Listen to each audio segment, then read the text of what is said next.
હવે વાત કરીશું કાળઝાળ ગરમીની।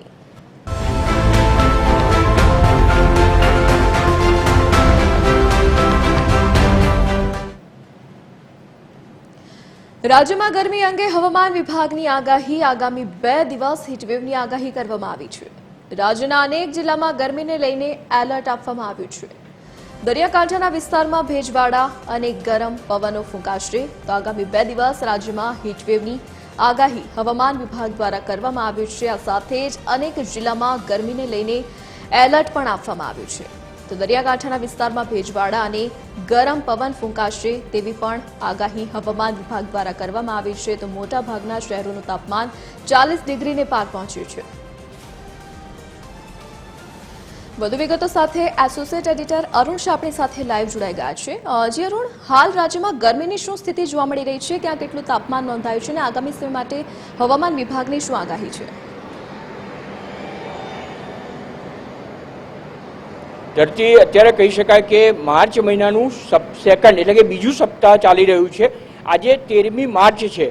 સૌથી મહત્વપૂર્ણ રીતે કહી શકાય કે ઉનાળાની મોસમનો પ્રારંભ થઈ ગયો છે, પરંતુ જે રીતે ઉનાળાની મોસમનો ધરતી પ્રારંભ થયો છે તેના સંદર્ભમાં કહી શકાય કે આ વખતનો ઉનાળો સૌથી વધુ કાળઝાળ ગરમીનો સામનો લોકોએ કરવો પડે તે પ્રમાણેની પરિસ્થિતિ અત્યારે લાગી રહી છે। આજથી 2 દિવસ પહેલાં આપણે જોઈએ તો જે સમગ્ર રાજ્યના દરેક મહાનગરો સહિત સમગ્ર રાજ્યમાં જે તાપમાન હતું એ અંદાજે 41 ડિગ્રી કરતાં પણ વધુ તાપમાન હતું। તેવી જે રીતે તાપ લોકોએ સહન કરવાનો આવ્યો છે ને ખાસ કરીને જોઈએ તો 12 થી 4ના સમયમાં તો તમારું શરીર લિટરલી એટલે કે વાસ્તવિક રીતે અંદરથી સળગતું હોય તે પ્રમાણેનો અનુભવ પણ સ્થાનિક લોકોએ કર્યો છે।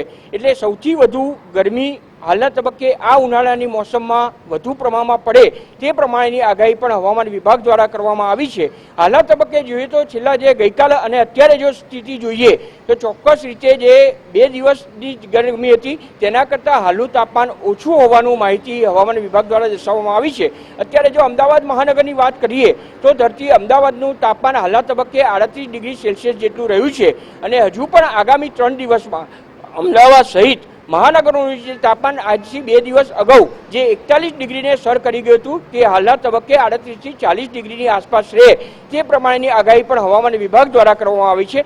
પરિણામે કહી શકાય કે ગરમીની મોસમમાં લોકોએ ચોક્કસ રીતે હાલના તબક્કે ગરમીને સહન કરવાની સાથે સાથે તેનાથી રક્ષણ મેળવવા માટે જેથી આગામી સમયમાં અને મોસમમાં જે બીમારી આવે રોગચાળો આવે તેનાથી તેઓ દૂર રહે અને પોતાનું સ્વાસ્થ્ય સ્વસ્થ રીતે જાળવી શકે।